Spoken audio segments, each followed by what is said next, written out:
Hi, I've finally done it. It's not as thick as it seems, but it's going to take me forever to read it. Just so you know, this is not the edition I'll be reading from. This is a Barnes& and Noble Classics edition. There are so many versions of A Tale of Two Cities. I'm going to actually be reading from this very ugly teacher's guide. It was put out by AMSCO Literature Program, and it's got the reader's guide with it. So I can cheat as I go along and give you guys some good tips about this book. So what do you know about Charles Dickens? Why are you here? Why do you want to read him? I would say Charles Dickens is probably not equivalent in ability, but in recognition to Shakespeare as far as British writers go.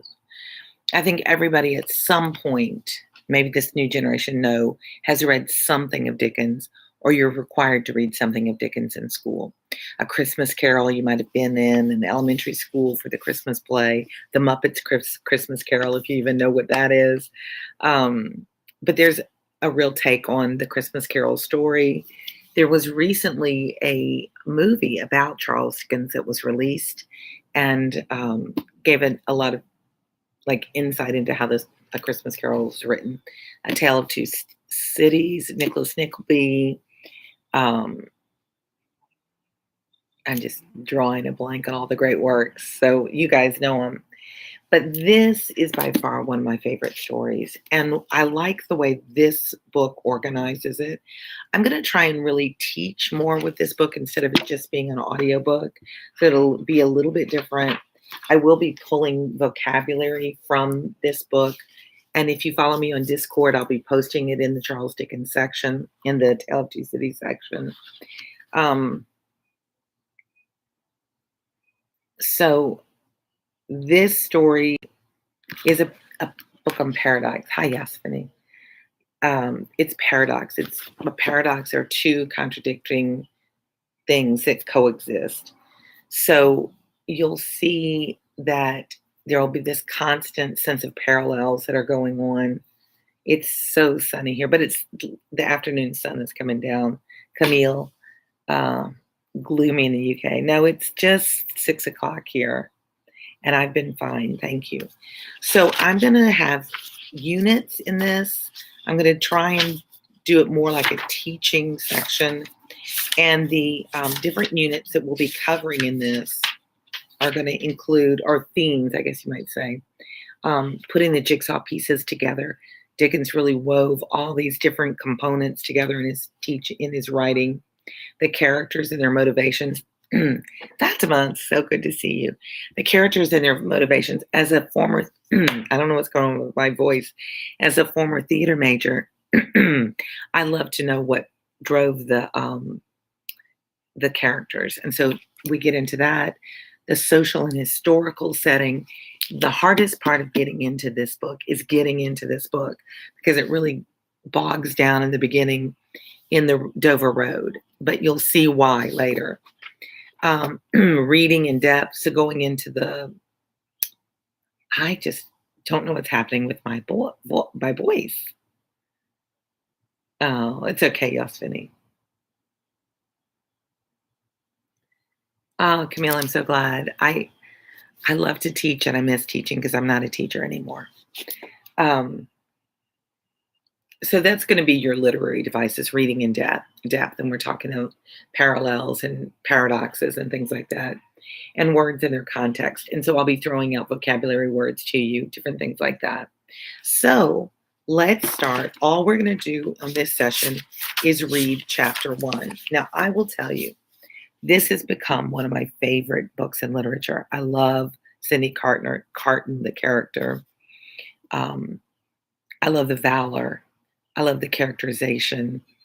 I love the way people face challenge and they overcome it. But I probably tried to read this book 3 or 4 times because I thought I should, and I just never could get into it because of this opening. Now, the classic opening, the first paragraph, is amazing. When I start to read it, you'll be like, oh yeah, I've read that before, I know that. But the first chapter about the Dover Road, it just It just seems to be so boring. I'm going to read through it. If it's a good chapter that lulls you off to sleep, then go to sleep. But know that the story gets better. Remember, Dickens was a serial writer. He wrote for newspaper publication, magazine publication. And so he needed to fill time.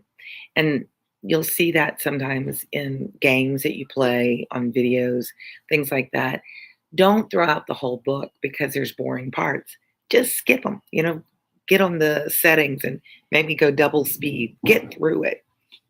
But the thing you need to be aware of with Dickens in this story is that ultimately he weaves everything back to matter. So kind of take notes of things that seem really tedious and unnecessary because it wraps back around later and you go, oh, that's why we needed to know that. Otherwise, it wouldn't have made sense. So pay attention and also relax. Let's read Book 1, Recalled to Life, Chapter 1, The Period. The famous opening. You ready? It was the best of times. It was the worst of times. It was the age of wisdom. It was the age of foolishness. It was the epoch of belief. Epoch is a period of time that's defined in a certain way. It was the epoch of incredulity. Incredulity is choosing to not believe. It was the season of light. It was the season of darkness. It was the spring of hope. It was the winter of despair. We had everything before us. We had nothing before us. We were all going direct to heaven. We were all going direct the other way. In short, the period was so far like the present period, for good or for evil, in the superlative degree of comparison only. This book, it's the paradoxes. It's the best of times, the worst of times. How can that be? I know a true story. At a funeral, two of my good friends re-met each other at a funeral where they were devastated. They fell in love and they married. So it was the worst of times. It was the best of times. You've got to look for those moments within time. And you're going to see all these paradoxes, these contradictions throughout the whole story. So he sets us up from the very beginning for that. It also, I love this sentence, it's like the present period. And, this was originally published in, let's see, no. Turn of the century, right? Oh, it doesn't tell us. Well, somebody out there that's online with me, hey, said, Google when Dickens first published A Tale of Two Cities, but clearly it wasn't in this present period. But it is tough, but I do love it. And I'm going to try and really teach it, Sid. But what we are going to see is these contradictions and these conflicts and these different cultures that are clashing. That relates to today, too. And isn't that what makes great classic literature? It was the year of our Lord, 1775. 1000, yeah. Spiritual revelations were conceded to England at that favored period as at this. Mrs. Southcott had recently attained her 25th plus birthday, of whom a prophetic private in the Life Guards had heralded the sublime appearance by announcing that arrangements were made for the swallowing up of London and Westminster. Even the Cockling Ghost had been laid only a round dozen of years after rapping out its messages as the spirits of this very last year, supernaturally deficient in originality, rapped out theirs. Mere messages in the earthly order of events had lately come to the English crown and people from a congress of British subjects in America, which, strange to relate, have proved more important to the human race than any communications yet received through any of the chickens of the Cock Lane brood. So, are you already lost? Probably so. We're going to stop and we're going to look at all this. So just kind of blah. Remember I said just blah, blah, blah, background noise. France, less favored. So now's our setting. We've got England. We've got France. We've got Paris and we've got London, these two cities that are parallel and paradox at different places and at the same place. France, less favored on the whole as to matters spiritual than her sister of the shield and trident, rolled with exceeding smoothness downhill, making paper money and spending it. Under the guidance of her Christian pastors, she entertained herself. Besides, with such humane achievements, that's going to be one of our words for this section. Humane is that sense of showing compassion. If you have to do a discipline, it's a humane discipline. It's one that shows compassion. With such humane achievements as sentencing a youth to have his hands cut off, his tongue torn out with pincers, and his body burned alive because he had not kneeled. So you hear the irony there. That's not very humane.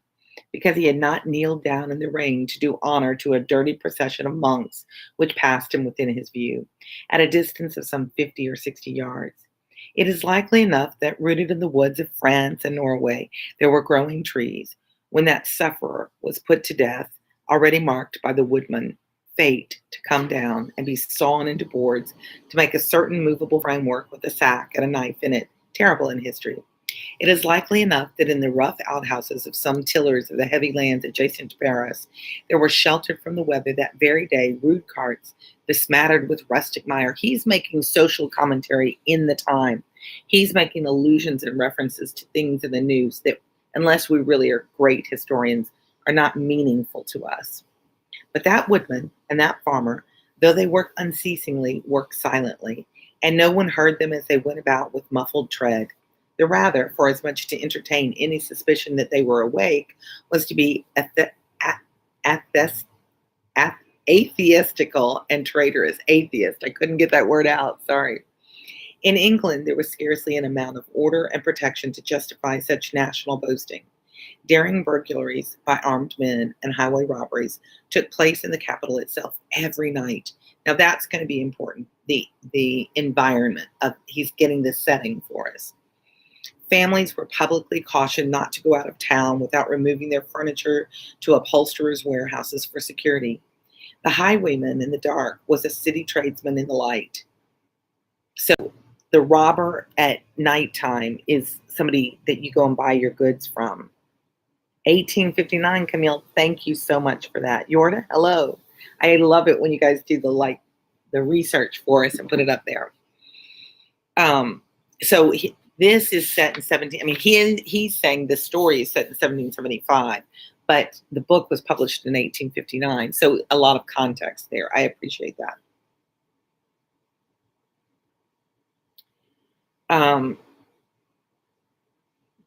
Being recognized and challenged by his fellow tradesmen, whom he stopped in his character of the captain, gallantly shot through the head and rode away. The mail was waylaid by 7 robbers, and the guard shot 3 dead, and then got shot dead himself by the other 4. So it's a very dangerous time. After which the mail was robbed in peace. That magnificent potentate, the Lord Mayor of London, was made to stand and deliver on Turnham Green by one highwayman, who despoiled the illustrious creature in sight of all his retinue, all his following. Yorda, it is a good book. Prisoners in London, it says GAOLS, that's jails, fought battles with their turnkeys, and the majesty of the law fired blunderbusses. That's the gun that's got that round open end on the end. If you Google blunderbuss, you'll see what the shotgun looks like, or the arm. I don't know that it's a shotgun. Loaded with rounds of shot and ball, so they drop the ball into the end and ram it down. Thieves snipped off diamond crosses from the necks of noble lords at court drawing rooms. Musketeers went into St. Giles to search for contraband goods, and the mob fired on the musketeers, and the musketeers fired on the mob, and nobody thought any of these occurrences much out of the common way. In the midst of them, the hangman, ever busy, the hangman is exactly what it sounds like, the man that hangs you for your crime. Ever busy and ever worse than useless, was in constant requisition. They needed him all the time. Now stringing up long rows of miscellaneous criminals, now hanging a housebreaker on Saturday who had been taken on Tuesday, now burning people in the hand at Newgate by the dozen, and now burning pamphlets on the door of Westminster Hall. Today, taking the life of an atrocious murderer, and tomorrow of a wretched pilferer who had robbed a farmer's boy of sixpence, which is the money in England. All these things, and 1,000 like them, came to pass in close upon the dear old year 1775. So he set the stage for us. Environed by them, while the woodman, now this woodman, this imagery of the woodman is going to be throughout the story. While the woodman and the farmer worked unheeded, those two of the large jaws and those other two of the plain and the fair faces trod with stir enough and carried their divine rights with a high hand. Thus did the year 1775 conduct their greatness, and myriads like multitudes, tons of, and myriads of small creatures, the creatures of this chronicle among the rest, along the roads that lay before them. Now that's all I'm going to read, but we're going to go to my teacher guide and we're going to see some questions. I'm going to do it a little bit different this time. I miss teaching. I want to do more teaching. This is a tough book, as Siddharth said. And so I want to do as much as I can to help you get through it. So the first question we ask, the story proper does not begin in chapter 1. You might have noticed that. Dickens uses this chapter to express himself about the social and historical setting against which the story takes place. So you can see what is the mood or the tone of the time of 1775. And that's my driving question. So if you want to answer now, those of you that paid attention, did you pay attention in the read? What would you say is the overall tone of the environment of society at this time? Let me give you some hints. We've got a hangman that's constantly executing people. We've got people being robbed on the highways. We've got desperate people that are, upstanding people in the day that are out being highway robbers at night. You've got people being warned, lock all your things up if you're not going to be home. So what would you say the overall feel of this time period, of this epic is? I'm going to give it a minute.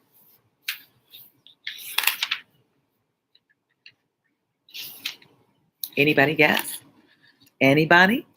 Well, bleak, high rates of lawlessness, yes. So dangerous. Thank you, Camille. Thank you. You get a star. You get a thumbs up.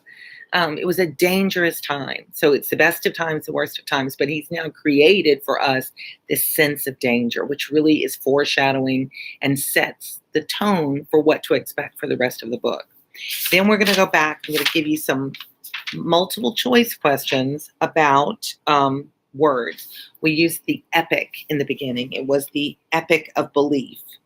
And then there's a second context. The years of the Italian Renaissance were an epic of great creativity and progress in both the arts and sciences.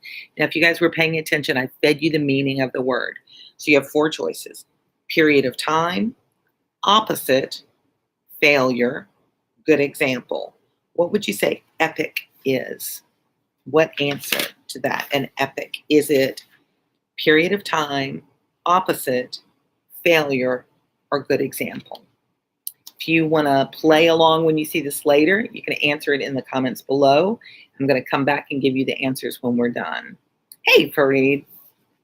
Camille, I'll tell you if you're right. Hang with me. 2, incredulity. Incredulity. Think of it like incredulous. Fareed, we read the first paragraph. I'm doing things differently this time. I'm actually teaching this unit.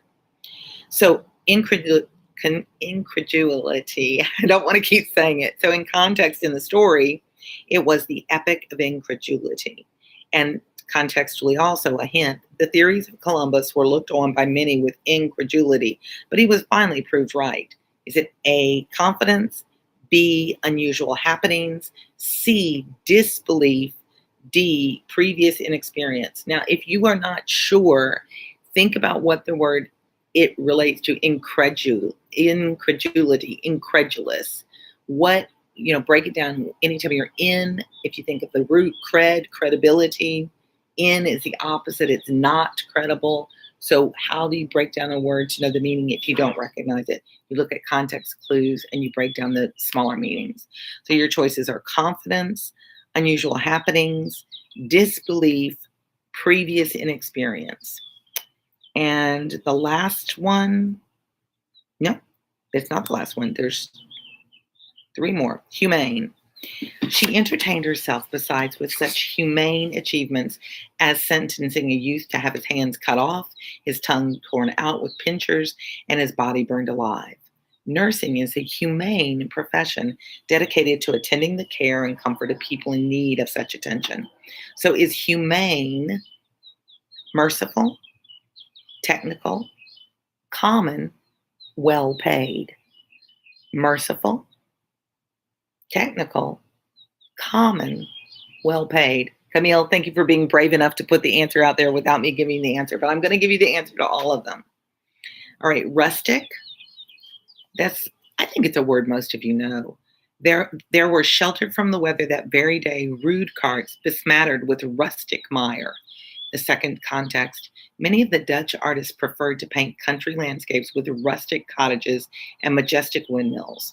So is rustic sophisticated, belonging to the country, lowly but dignified, poorly cared for? Now, some of these, if you don't know the meaning of the word, there's two that could probably fit. But again, sophisticated, belonging to the country, lowly but dignified, poorly cared for, rustic.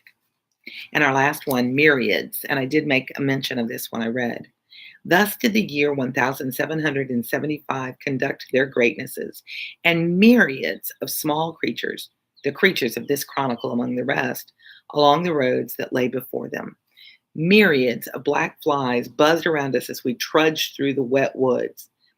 Excellent examples, miracles, great numbers, relatives. So, excellent examples, miracles, great numbers, relatives. Camille, you look like you're doing really well. Merciful was your answer to humane. Okay, so let's go back and give you your answers. Epic is a period of time. You got it. Incredulity is disbelief. Did you answer that one, Camille? You did. You got that one right too. Humane is merciful. You're 3 for 3. And I'm going to give you time to answer rustic. Your choices are sophisticated, belonging to the country, lowly but dignified, poorly cared for. And myriads, excellent examples, miracles, great numbers, or relatives. I'm going to give you just a little bit more time. If you don't want to play, you don't want to risk, that's okay. You've got 3 for 3 of what you did try for. Rustic could have been 2 things. It really could have been 3, poorly cared for, lowly but dignified, but it's specifically belonging to the country. If you think about something being rustic, you think of a rustic cabin that's been built from wooden trees, or it's not urban, it's not sophisticated. And myriads, so many. And it was great numbers, which is C, great numbers. All right, guys, that was our unit. That was our little lesson. These will be shorter. Those of you that have followed along with me for a long time, tell me what your thoughts are in this way that I'm teaching this time. I've not dreaded, but I've worried about reading A Tale of Two Cities because it's a tough read. And I know that many of you, there are great audiobooks of this out there, done with British accents, done with professionals, with great technology. I thought, why would anybody listen to my reading of The Tale of Two Cities? Let me teach it. Let me teach it like I would have taught it if I'd been in class. And of course, that's a little bit different. I mean, it's not the same when I can see you guys, like if I can see faces bored or see faces confused. So it's hard to know where you are. So Camille, I really appreciate you joining in and interacting, because that helps me get better feedback and know what's interesting. So give me some answers below about what you think about this technique. And then I have kind of marked out, I will probably tomorrow, I think I'm marked to read chapter 2 and 3, or when I read next, but I'm breaking the book down. And if you look at it, I think there were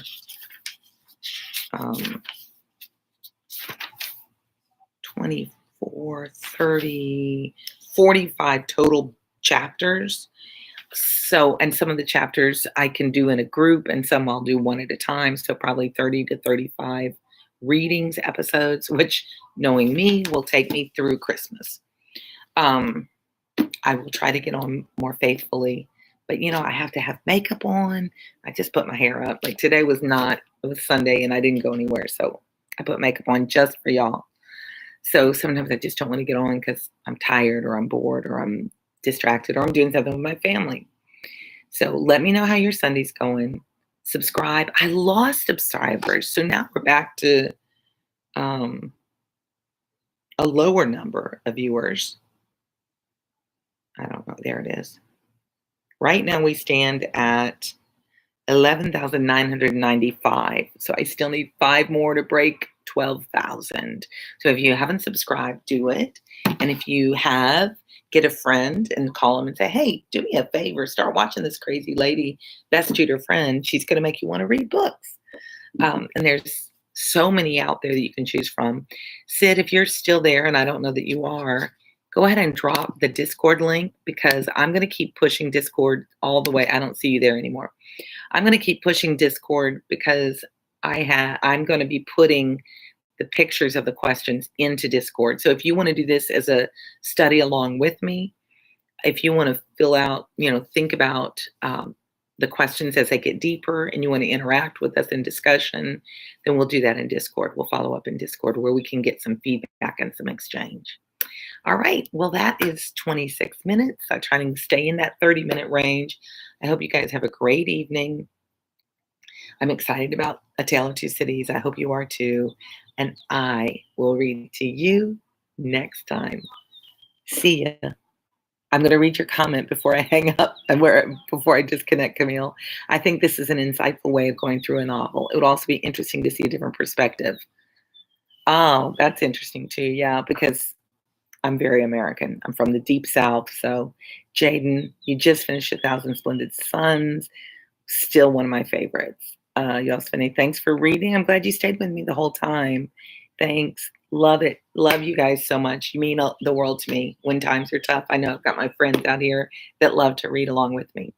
So come chat with me on Discord if you want to interact more. And you guys take care. See ya.